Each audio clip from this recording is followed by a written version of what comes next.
నమస్తే, welcome to Disha TV. రాష్ట్రంలో విద్యా వ్యవస్థ తీరు, అదేవిధంగా ప్రైవేట్ డిగ్రీ కాలేజీల నిర్వహణపై తీవ్రమైనటువంటి విమర్శలు వెలువెత్తున్నాయి.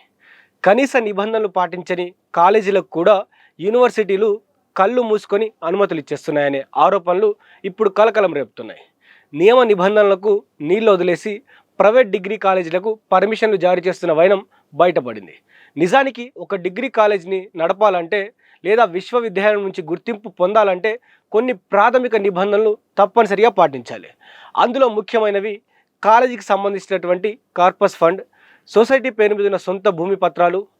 కానీ యూనివర్సిటీ మాత్రం ఆ పరిధిలోని పలు ప్రైవేట్ డిగ్రీ కాలేజీలకు ఈ కనీస ఆధారాలు సరిగ్గా లేకపోయినప్పటికీ గత కొన్నేళ్లుగా యథేచ్ఛగా అఫిలియేషన్ పొందుతున్నాయన్నటువంటి వార్త మనందరూ గమనించాల్సినటువంటి అవసరం ఉంది.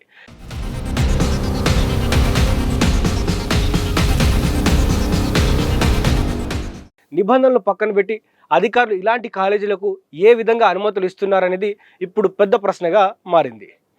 ఈ వ్యవహారంపై సివిల్ జస్టిస్ సొసైటీ సిజేఎస్ తీవ్ర స్థాయిలో స్పందించింది. నిబంధనలు ఉల్లంఘిస్తున్న సుమారు 50కి పైగా ప్రైవేట్ డిగ్రీ కాలేజీలపై సిజేఎస్ అధికారులకు స్పష్టమైన ఫిర్యాదులు చేసినట్లు సమాచారం అందుతోంది. ముఖ్యంగా నిబంధనలకు విరుద్ధంగా వ్యవహరిస్తున్న Indus college of commerce college code వచ్చేసి 1137 ఈ కాలేజ్ పైన తక్షణమే విచారణ జరిపి కఠినమైన చర్యలు తీసుకోవాలని సిజేఎస్ అధ్యక్షుడు డాక్టర్ మాసారం ప్రేమ్ కుమార్ డిమాండ్ చేశారు. ఈ మేరకు ఆయన ఉస్మానియా యూనివర్సిటీ వైస్ ఛాన్సలర్ ఎవరైతే వీసీ ఉన్నారో ఆయనతో పాటు రిజిస్టర్ కూడా ఆయన రాతపూర్వకంగా ఫిర్యాదు అందజేశారు.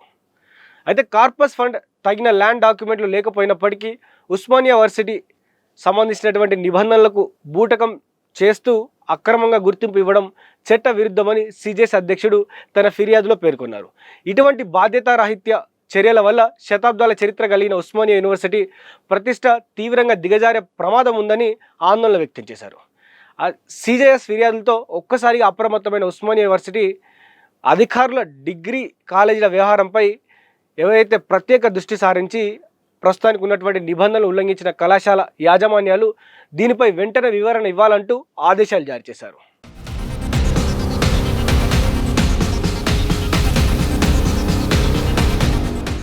అక్రమాలు జరుగుతున్నాయంటూ వచ్చిన ఫిర్యాదులను సీరియస్గా తీసుకున్న ఓయూ యాజమాన్యం ఒక కీలక ప్రకటన చేసింది. గుర్తింపు పొందిన కాలేజీలన్నీ తమ సొసైటీకి సంబంధించిన అసలు భూమి పత్రాలతో పాటు తాజా ఈసీ ఏదైతే ఎన్కంబరెన్స్ సర్టిఫికేట్ ఏదైతే ఉందో దాన్ని తక్షణమే సమర్పించాలని స్పష్టం చేసింది. ఓయూ పరిధిలో ఉన్న మొత్తం 780 అనుబంధ కాలేజీలు తమ లాండ్ డాక్యుమెంట్లు, కార్పస్ ఫండ్ వివరాలు, ఇతర చట్టబద్ధమైన ఆధారాలను ఈ నెల 31వ తేదీ నాటికి తప్పనిసరిగా యూనివర్సిటీకి సమర్పించాలని ప్రిన్సిపల్లకు స్పష్టమైన ఆదేశాలు ఇచ్చారు. ఈ మేరకు ఉస్మానియా యూనివర్సిటీ పరిధిలో ఉన్నటువంటి డైరెక్టరేట్ ఆఫ్ అకాడమిక్ ఆడిట్ గురువారం నాడు ఒక అధికారిక సర్క్యులర్ను విడుదల చేసింది. ఓయూ పరిధిలోని అన్ని ప్రైవేట్ అనుబంధ కళాశాలల ప్రిన్సిపల్లు ఈ ఆదేశాలను ఖచ్చితంగా పాటించి తీరాలని సూచించింది.